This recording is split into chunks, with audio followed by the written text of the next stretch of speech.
Learning ടിപ്സിൻ്റെ പുതിയൊരു വീഡിയോയിലേക്ക് എല്ലാവർക്കും സ്വാഗതം. MS വേർഡിൻ്റെ പാർട്ട് 12 വീഡിയോ ആണിത്. കഴിഞ്ഞ ക്ലാസ്സിൽ ബയോഡേറ്റ, റെസ്യൂമെ, CV എന്നിവയൊക്കെ ഡ്രാഫ്റ്റ് ചെയ്യുന്നത് എങ്ങനെയാണ് നമ്മൾ മനസ്സിലാക്കി. അതുപോലെ തന്നെ ATS ഫ്രണ്ട്ലി ആയിട്ട് നമ്മളതെങ്ങനെയാണ് പ്രിപ്പയർ ചെയ്യുന്നത് അതും മനസ്സിലാക്കി. ATS ഉപയോഗിക്കാതെ മാനുവലായി റെസ്യൂമെയും CVയും ബയോഡേറ്റയും ഒക്കെ ചെക്ക് ചെയ്യുന്ന ഒരു സ്ഥാപനത്തിലേക്കാണ് നമ്മൾ ആപ്ലിക്കേഷൻ കൊടുക്കുന്നതെങ്കിൽ എഡ്യൂക്കേഷൻ, എക്സ്പീരിയൻസ് എന്നിവയൊക്കെ ടേബിളൊക്കെ വരച്ച് അല്പം ഭംഗിയാക്കി നമുക്ക് കൊടുക്കാവുന്നതാണ്. അതുപോലെ നമ്മുടെ റെസ്യൂമയുടെ സ്റ്റാൻഡേർഡ് ലുക്ക് പോകാത്ത വിധത്തിൽ അത്യാവശ്യം വേണ്ടുന്ന മോഡിഫിക്കേഷൻസ് ഒക്കെ നമുക്ക് വരുത്താവുന്നതുമാണ്. നമ്മളിപ്പോൾ MS വേർഡിലെ ഹോം ടാബിലെ കമാൻഡ്സ് എല്ലാം പഠിച്ചു കഴിഞ്ഞു. ഇനി ഒരു ഡോക്യുമെൻ്റ് ഡ്രാഫ്റ്റ് ചെയ്യുമ്പോൾ എന്തൊക്കെ കാര്യങ്ങളാണ് ശ്രദ്ധിക്കേണ്ടത് എന്ന് നോക്കാം. അതിനായി നമുക്ക് വേർഡ് ഓപ്പൺ ചെയ്യാം. ഇവിടെ നിന്നോ അല്ലെങ്കിൽ ഇവിടെ നിന്നോ നമുക്ക് ഓപ്പൺ ചെയ്യാം. അതിൻ്റെ വ്യത്യാസമൊക്കെ ആദ്യമൊക്കെയുള്ള വീഡിയോയിൽ ഞാൻ പറഞ്ഞിട്ടുണ്ട്. സംശയമുള്ളവർ അതൊക്കെ ഒന്ന് എടുത്ത് നോക്കുന്നത് നല്ലതായിരിക്കും. ഇപ്പോൾ ഞാൻ ഇവിടെ നിന്ന് ഓപ്പൺ ചെയ്യുകയാണ്. അതിനുശേഷം ബ്ലാങ്ക് ഡോക്യുമെൻ്റ് എടുക്കാം. നമുക്കറിയാം ഇവിടെയാണ് നമ്മൾ ടൈപ്പ് ചെയ്യുന്നത്. ഇവിടെ മുകളിലും സൈഡിലും റൂളറുണ്ട്. ഇവിടെ ലെഫ്റ്റ് സൈഡിൽ 1 ഇഞ്ച് മാർജിൻ കാണാം. അതുപോലെ തന്നെ റൈറ്റ് സൈഡിലും മാർജിൻ ഉണ്ട്. ഈ ലെഫ്റ്റ് സൈഡിലെ മാർജിൻ്റെ നേരെയാണ് കേഴ്സർ ഇപ്പോൾ നിൽക്കുന്നത്. കേഴ്സർ എവിടെയാണോ നിൽക്കുന്നത് അവിടെയായിരിക്കും നമ്മൾ ടൈപ്പ് ചെയ്യുന്ന ക്യാരക്ടർ വരുന്നത്. ഇപ്പോൾ നമ്മൾ A എന്നൊരു ക്യാരക്ടർ ടൈപ്പ് ചെയ്യുകയാണെങ്കിൽ കേഴ്സർ ഇവിടെയാണ് നിൽക്കുന്നത്. അവിടെ ആ ക്യാരക്ടർ വരും. അതിനുശേഷം ആ കേഴ്സർ റൈറ്റ് സൈഡിലോട്ട് മൂവ് ചെയ്യും. ഇനി അടുത്തതായി ടൈപ്പ് ചെയ്യുന്നത് അതിൻ്റെ തൊട്ടടുത്തായിരിക്കും വരുന്നത്. ഈ 2 മാർജിനും നമുക്ക് കൂട്ടുകയും കുറയ്ക്കുകയും ചെയ്യാം. എന്നാൽ ഇതാണ് ഡിഫോൾട്ട് സെറ്റിംഗ്. ഇപ്പോൾ ഈ മാർജിൻ ലെവൽ വെച്ച് ടൈപ്പ് ചെയ്ത് തുടങ്ങുമ്പോൾ ഇവിടെ നിന്നായിരിക്കും, ഈ കേഴ്സർ നിൽക്കുന്ന ഈ ഭാഗത്ത് നിന്നായിരിക്കും ടൈപ്പിംഗ് സ്റ്റാർട്ട് ചെയ്യുന്നത്. അതിനുശേഷം ഈ മാർജിൻ്റെ ഭാഗത്ത് വരുമ്പോൾ തനിയെ അത് അടുത്ത ലൈനിലേക്ക് പോകുന്നതായിരിക്കും. സാധാരണ തൊട്ടടുത്ത ലൈനിലേക്ക് പോകാനായിട്ട് എൻ്റർ കീ നമ്മൾ പ്രസ് ചെയ്യണം. എന്നാൽ ഈ മാർജിൻ്റെ ഭാഗത്തേക്ക് വന്നു കഴിയുമ്പോൾ എൻ്റർ കീ പ്രസ് ചെയ്യാതെ തന്നെ അടുത്ത ലൈനിലേക്ക് പോകുന്നതാണ്. നമ്മൾ കണ്ടിന്യൂസ് ആയിട്ട് ടൈപ്പ് ചെയ്ത് കൊടുത്തുകൊണ്ടിരുന്നാൽ മാത്രം മതി. ഇതുപോലെ ഇങ്ങനെ വരുന്നതാണ്. ടൈപ്പ് ചെയ്തത് അൺഡു ചെയ്യുകയാണ്. ഇനി നമുക്ക് ഇതല്പം ലെഫ്റ്റിലോട്ട് നീക്കാം. അതിനായിട്ട് ഈ താഴെ ഈ ബോക്സിൽ ഡ്രാഗ് ചെയ്യുക. ഇതൊക്കെ മുന്നേയുള്ള ക്ലാസ്സിൽ ഡീറ്റെയിൽ ആയിട്ട് പറഞ്ഞിട്ടുണ്ട്. അതുപോലെ ഈ മാർജിന് നമുക്ക് അല്പം റൈറ്റിലോട്ട് ആക്കാം. ഇനിയും ടൈപ്പ് ചെയ്ത് തുടങ്ങുമ്പോൾ ഇവിടെ നിന്നായിരിക്കും സ്റ്റാർട്ട് ചെയ്യുന്നത്.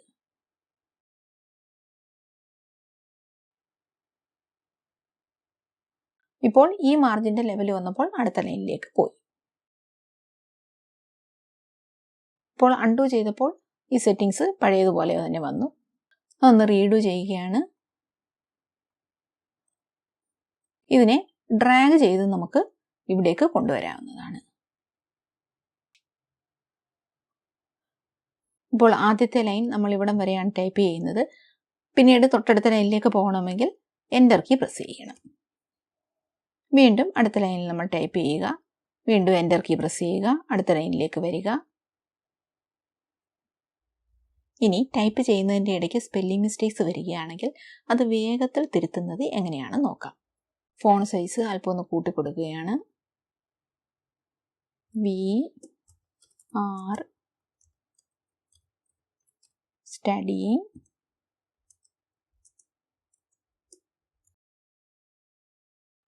MS word. ഇനി ഈ സെൻറ്റൻസ് തന്നെ തെറ്റുകൾ വരുത്തി ഒന്ന് ടൈപ്പ് ചെയ്യാം. എന്നിട്ട് അത് തിരുത്തുന്നത് എങ്ങനെയാണെന്ന് നോക്കാം.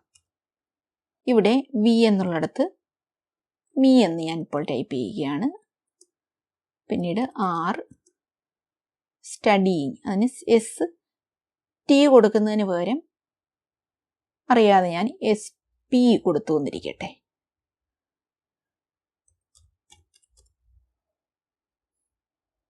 പിന്നീട്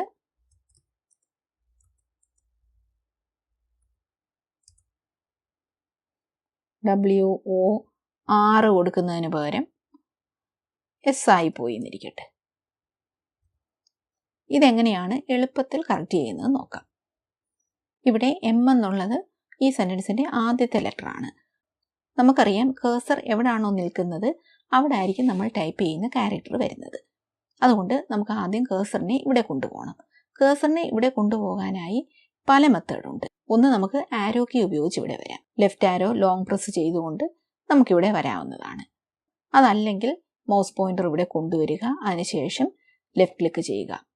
അങ്ങനെയും കേഴ്സർ നമുക്ക് ഇവിടെ കൊണ്ടുവരാം. എന്നാൽ ഇതിനേക്കാളെല്ലാം എളുപ്പമുള്ള മാർഗം എന്ന് പറഞ്ഞാൽ കീബോർഡിലെ ഹോം എന്ന് എഴുതിയിരിക്കുന്ന കീ പ്രസ് ചെയ്യുക. അപ്പോൾ വളരെ വേഗത്തിൽ തന്നെ കേഴ്സർ ഇവിടെ വന്നിരിക്കുന്നത് കാണാം. ഇപ്പോൾ കേഴ്സർ എം എന്നുള്ള ലെറ്ററിൻ്റെ ലെഫ്റ്റ് സൈഡിലാണ് നിൽക്കുന്നത്. മുമ്പൊരു ക്ലാസ്സിൽ ഞാൻ പറഞ്ഞിട്ടുണ്ട്, കേഴ്സറിൻ്റെ റൈറ്റ് സൈഡിലുള്ള ക്യാരക്ടർ ഇറേസ് ചെയ്യുവാനായി ഡിലീറ്റ് കീ ആണ് നമ്മൾ പ്രസ് ചെയ്യേണ്ടത്. അപ്പോൾ ഡിലീറ്റ് കീ പ്രസ് ചെയ്യുക, അങ്ങനെ നമുക്കത് ഇറേസ് ചെയ്യാം. അതിനുശേഷം W എന്ന് നമുക്ക് ടൈപ്പ് ചെയ്ത് കൊടുക്കാം. ഇനി അടുത്തതായി ഈ വേർഡാണ്. ഈ വേർഡ് കറക്റ്റ് ചെയ്യാനായിട്ട് ഏറ്റവും എളുപ്പമുള്ള മാർഗം മൗസ് പോയിന്റർ ഈ വേർഡിൽ എവിടെയെങ്കിലും കൊണ്ടുവരിക, അതിനുശേഷം റൈറ്റ് ക്ലിക്ക് ചെയ്യുക, പിന്നീട് ഈ മെനുവിൽ നിന്നും നമുക്ക് ആവശ്യമുള്ള വേർഡ് സെലക്ട് ചെയ്യുക. ഇപ്പോൾ ആദ്യത്തെ വേർഡാണ് കറക്റ്റായിട്ട് നമുക്ക് ഇവിടെ വേണ്ടത്, അത് നമുക്ക് സെലക്ട് ചെയ്യാം. ഇത് ഒരു മെത്തേഡാണ്. ഇനി മറ്റൊരു മെത്തേഡ്, മൗസ് പോയിന്റർ ഇവിടെ കൊണ്ടുവരിക, അതിനുശേഷം ഒന്ന് ലെഫ്റ്റ് ക്ലിക്ക് ചെയ്യുക. ഇപ്പോൾ കേഴ്സറിൻ്റെ ലെഫ്റ്റ് സൈഡിലുള്ള ക്യാരക്ടറാണ് നമുക്ക് ഇറേസ് ചെയ്യേണ്ടത്. അപ്പോൾ ബാക്ക് സ്പേസ് ഒരു തവണ പ്രസ് ചെയ്യുക, അതിനുശേഷം അവിടെ T എന്ന് ടൈപ്പ് ചെയ്ത് കൊടുക്കുക. ഇനി അടുത്തതായി ഇവിടെ S മാറ്റി R ടൈപ്പ് ചെയ്യുന്നതാണ്. നമുക്കറിയാം, നമ്മൾ ടൈപ്പ് ചെയ്ത് ഇവിടെയാണ് വന്ന് നിൽക്കുന്നത്. ബാക്ക് സ്പേസ് എന്ന കീ ഒരു 3 തവണ പ്രസ് ചെയ്യുക, അപ്പോൾ നമ്മൾ ഇവിടം വരെ വരും. അത് കഴിഞ്ഞ് Rഉം Dയും ടൈപ്പ് ചെയ്യുക, പിന്നീട് ഫുൾ സ്റ്റോപ്പ് ഇടുക. 2 3 ക്യാരക്ടേഴ്സ് മാത്രം ബാക്ക് സ്പേസ് ചെയ്ത് കളഞ്ഞാൽ മതിയെങ്കിലാണ് ഇത്തരത്തിൽ നമുക്ക് തിരുത്താവുന്നത്. അതല്ല, ഇതേപോലെ ഇവിടെയുള്ള ഒരു ലെറ്ററോ മറ്റോ മാറ്റണമെങ്കിൽ ബാക്ക് സ്പേസ് ചെയ്ത് ഇവിടം വരെ വന്നു കഴിഞ്ഞാൽ വീണ്ടും നമ്മൾ ഇത്രയും ലെറ്റേഴ്സ് ടൈപ്പ് ചെയ്ത് കൊടുക്കേണ്ടി വരും. അതുകൊണ്ട് അങ്ങനെയുള്ള അവസരങ്ങളിൽ ബാക്ക് സ്പേസ് കീ ഉപയോഗിച്ചുകൊണ്ട് കറക്റ്റ് ചെയ്യാനായി ശ്രമിക്കരുത്. ഇനി ഇതെല്ലാം നമുക്ക് ഡിലീറ്റ് ചെയ്യാം. ഡിലീറ്റ് ചെയ്യാനായി നമുക്ക് ഏറ്റവും എളുപ്പമുള്ള മാർഗം കംപ്ലീറ്റ് സെലക്ട് ചെയ്യുക, അതിനുശേഷം ഡിലീറ്റ് കീ പ്രസ് ചെയ്യുക. കേഴ്സർ പൊസിഷനിൽ നിന്നാണ് സെലക്ഷൻ ഉണ്ടാകുന്നത്. അതുകൊണ്ട് ഇപ്പോൾ ഇവിടെയാണ് കേഴ്സർ നിൽക്കുന്നത്. ഇവിടെ നിന്ന് നമ്മൾ ലെഫ്റ്റിലേക്ക് ഡ്രാഗ് ചെയ്ത് കഴിഞ്ഞാൽ ഇവിടെ നിന്നായിരിക്കും ലെഫ്റ്റിലോട്ട് സെലക്റ്റഡ് ആവുന്നത്. ഇപ്പോൾ കേഴ്സർ ഇവിടെ നിൽക്കുകയാണെന്നിരിക്കട്ടെ, നമുക്ക് ഇതാണ് സെലക്ട് ചെയ്യേണ്ടത്. എങ്കിൽ നമ്മളിവിടെ മൗസ് പോയിന്റർ കൊണ്ടുവന്ന് ലെഫ്റ്റ് ബട്ടൺ പ്രസ് ചെയ്യുമ്പോൾ തന്നെ കേഴ്സർ മുകളിൽ നിന്നും ഇവിടേക്ക് വന്നത് കാണാം. അതിനുശേഷം നമ്മൾ ലെഫ്റ്റിലോട്ട് ഡ്രാഗ് ചെയ്യുക. അതല്ലെങ്കിൽ മൗസ് പോയിന്റർ ഇവിടെ കൊണ്ടുവരിക, ലെഫ്റ്റ് ക്ലിക്ക് ചെയ്യുക, അപ്പോൾ കേഴ്സർ ഇവിടെ വന്നു. ഇനി റൈറ്റിലേക്ക് ഡ്രാഗ് ചെയ്യുക. അപ്പോൾ കേഴ്സർ പൊസിഷനിൽ നിന്നാണ് ഡ്രാഗ് ചെയ്ത് നമുക്ക് സെലക്ട് ചെയ്യാനായിട്ട് സാധിക്കുന്നത്.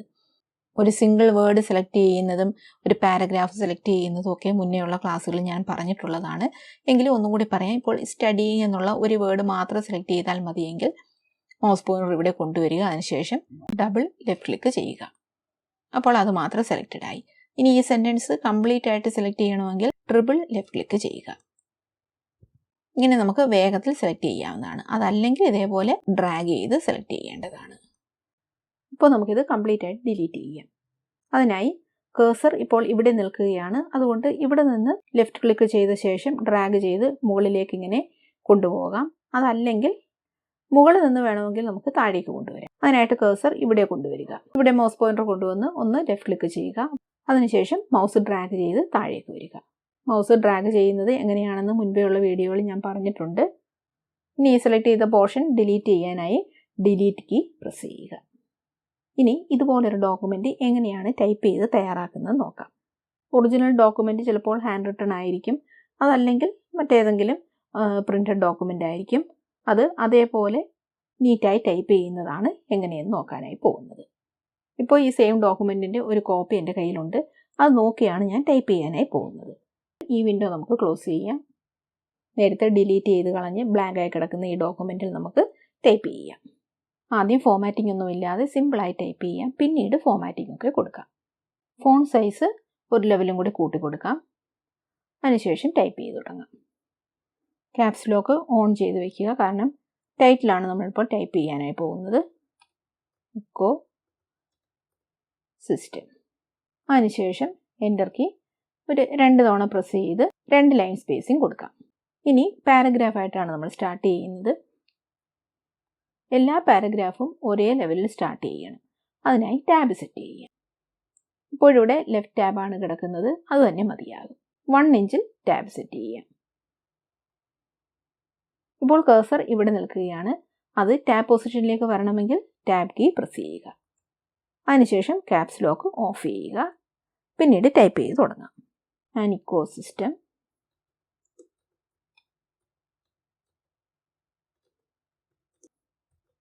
is a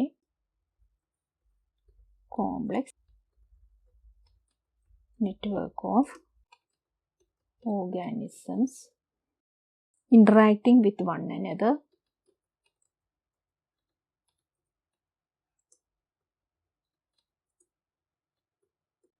റൈറ്റ് മാർജിൻ ഇവിടെയാണ്. അവിടെ എത്തുമ്പോൾ താനെ അടുത്ത ലൈനിലേക്ക് പോകുന്നത് കാണാം.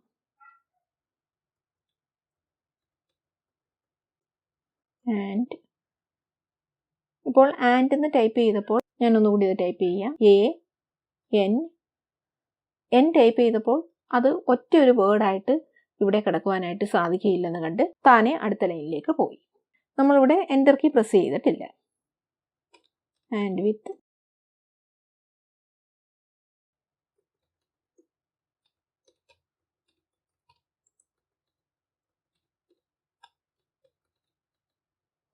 ഫുൾ സ്റ്റോപ്പ് ഇടുക, ഒരു സ്പേസ് കൊടുക്കുക. പിന്നീട് അടുത്ത സെൻറ്റൻസ് ടൈപ്പ് ചെയ്യുക. These systems are essential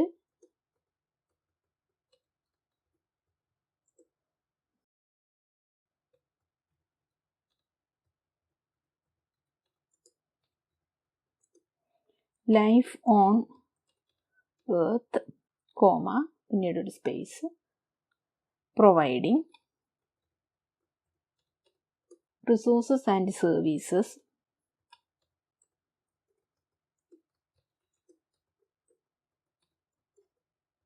that are vital to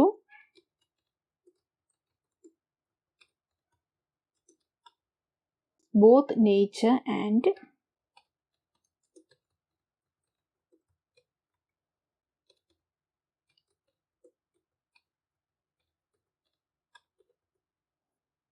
full stop ഇടുക, ഒരു സ്പേസ് കൊടുക്കുക.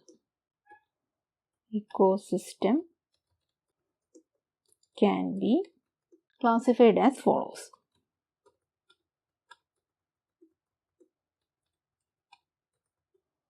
അത് കഴിഞ്ഞൊരു ഫുൾ കോളൻ കൊടുക്കുക. ഇനി ഒരു ലൈൻ സ്പേസിങ് കൊടുത്തിട്ട് അടുത്ത സബ് ഹെഡിങ് ടൈപ്പ് ചെയ്യുക. Forest ecosystems.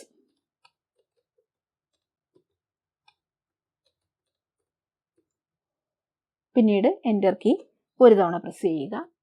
അതിനുശേഷം ടാബ് കീ പ്രസ് ചെയ്ത് നമുക്ക് ടാബ് പൊസിഷനിലേക്ക് വരാം. ഇത് പാരഗ്രാഫ് സ്റ്റാർട്ട് ചെയ്യുകയാണല്ലോ.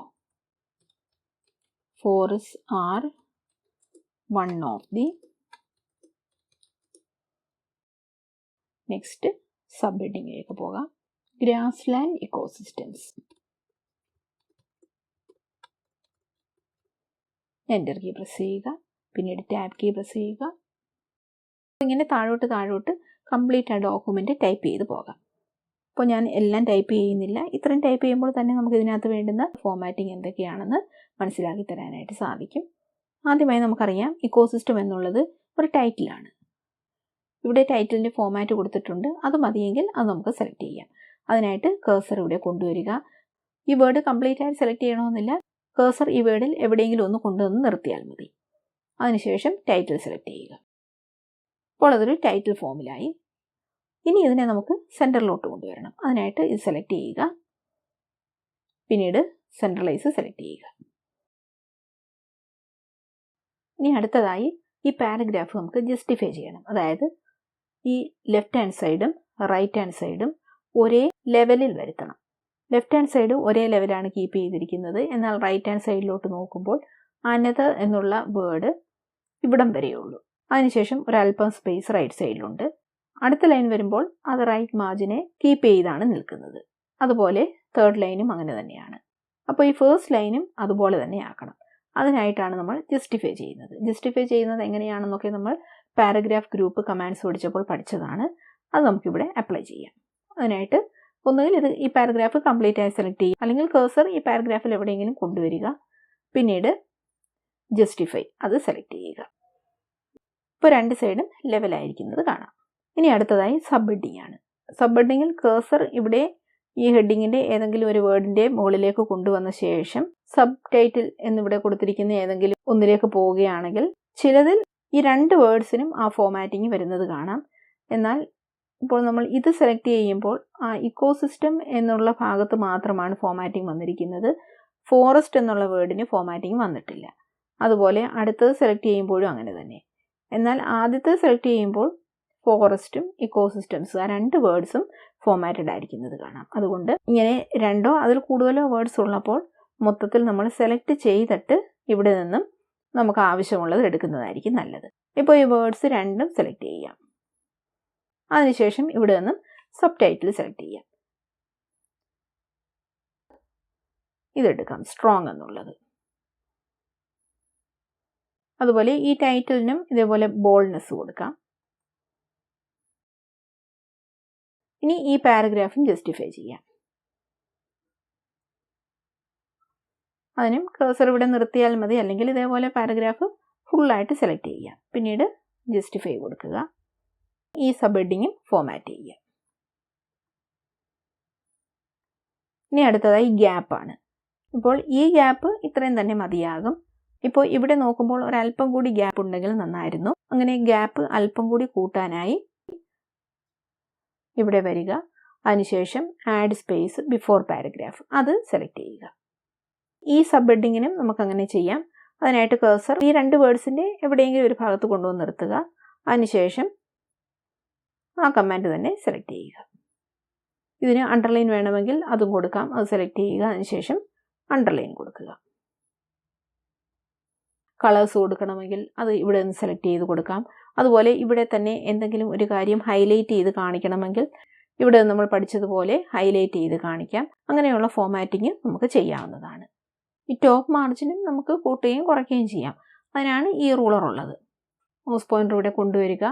അപ്പോൾ മൗസ് പോയിന്റർ ഇങ്ങനെ ഒരു ഡബിൾ സൈഡഡ് ആരോ ആയി വന്നിരിക്കുന്നത് കാണാം. ഇനി മൗസ് ഡ്രാഗ് ചെയ്തുകൊണ്ട് മുകളിലേക്ക് നീക്കാം, അല്ലെങ്കിൽ താഴേക്കും കൊണ്ടുവരാവുന്നതാണ്. അതുപോലെ തന്നെ ബോട്ടം മാർജിനും അങ്ങനെ ചെയ്യാവുന്നതാണ്. ഇവിടെയാണ് ബോട്ടം മാർജിൻ ഡിഫോൾട്ടായി ഉള്ളത്. അത് നമുക്ക് കൂട്ടുകയും കുറയ്ക്കുകയും ചെയ്യാം. ഇത്തരത്തിൽ വളരെ എളുപ്പം നമുക്ക് ഡോക്യുമെൻറ്റ്സ് ടൈപ്പ് ചെയ്ത് ഫോമാറ്റ് ചെയ്യാം. ടൈപ്പ് ചെയ്ത് കഴിഞ്ഞ് പ്രിൻ്റ് എടുക്കുന്നതിന് മുൻപേ ആദ്യം പ്രിവ്യൂ എടുത്ത് നോക്കുക. അതിനായി ഫയലിലേക്ക് പോവുക, അത് സെലക്ട് ചെയ്യുക, പിന്നീട് പ്രിൻ്റിലേക്ക് വരിക. അതിനുശേഷം ഒന്ന് ലെഫ്റ്റ് ക്ലിക്ക് ചെയ്യുക. അപ്പോൾ അതിൻ്റെ പ്രിവ്യൂ നമുക്കിവിടെ കാണാം. ഇതുപോലെയായിരിക്കും പ്രിൻ്റ് ചെയ്യുമ്പോൾ നമുക്ക് കിട്ടുന്നത്. അപ്പോൾ ഇത് നോക്കിയിട്ട് ഇതിങ്ങനെ ഇരുന്നാൽ മതിയോ, ഇതിൻ്റെ മാർജിനൊക്കെ ഇങ്ങനെ മതിയോ എന്നൊക്കെ നമ്മൾ നോക്കുക. ഇവിടെ നോക്കുമ്പോൾ ഈ ലൈന് മുകളിലുള്ള പാരഗ്രാഫ്സുമായിട്ട് അലൈൻഡ് അല്ലെന്ന് കാണാം. അതുകൊണ്ട് ഇത് നമുക്ക് ജസ്റ്റിഫൈ ചെയ്യാം. അതിനായി തിരികെ ഡോക്യുമെൻറ്റിലേക്ക് പോകാം. പിന്നീട് ഇത് സെലക്ട് ചെയ്തുകൊണ്ട് ജസ്റ്റിഫൈ കമാൻഡ് കൊടുക്കാം. ഒരു ഡോക്യുമെൻ്റ് എങ്ങനെയാണ് സിമ്പിളായി ഡ്രാഫ്റ്റ് ചെയ്യുന്നത് നമ്മൾ പഠിച്ചു കഴിഞ്ഞു. ഇവിടെ ഹോം ടാബിലെ കമാൻഡ്സ് മാത്രമാണ് യൂസ് ചെയ്തിരിക്കുന്നത്. ഇനി ഇൻസേർട്ട് ടാബ്, ഡിസൈന്, പേജ് ലേഔട്ട് അങ്ങനെയുള്ള ടാബുകൾ പഠിക്കുമ്പോൾ അതിനകത്തും വേറെ ഒരുപാട് കമാൻഡ്സ് ഉണ്ട്. അതൊക്കെ എങ്ങനെയാണ് ഒരു ഡോക്യുമെൻ്റ് തയ്യാറാക്കുമ്പോൾ യൂസ് ചെയ്യുന്നത് എന്നൊക്കെ നമുക്ക് പിന്നീട് പഠിക്കാം. ഇന്നത്തെ വീഡിയോ എല്ലാവർക്കും പ്രയോജനപ്പെട്ടു എന്ന് വിശ്വസിക്കുന്നു. വീഡിയോ ഇഷ്ടമായെങ്കിൽ ലൈക്ക് ചെയ്തും ഷെയർ ചെയ്തും സബ്സ്ക്രൈബ് ചെയ്തും സപ്പോർട്ട് ചെയ്യുക. അതുപോലെ ഇനിയുള്ള വീഡിയോസ് ഞാൻ അപ്ലോഡ് ചെയ്യുമ്പോൾ തന്നെ നോട്ടിഫിക്കേഷൻ ലഭിക്കുന്നതിനായി സബ്സ്ക്രൈബ് ചെയ്ത ശേഷം ബെൽ ഐക്കൺ കൂടി ഇനേബിൾ ചെയ്യുക.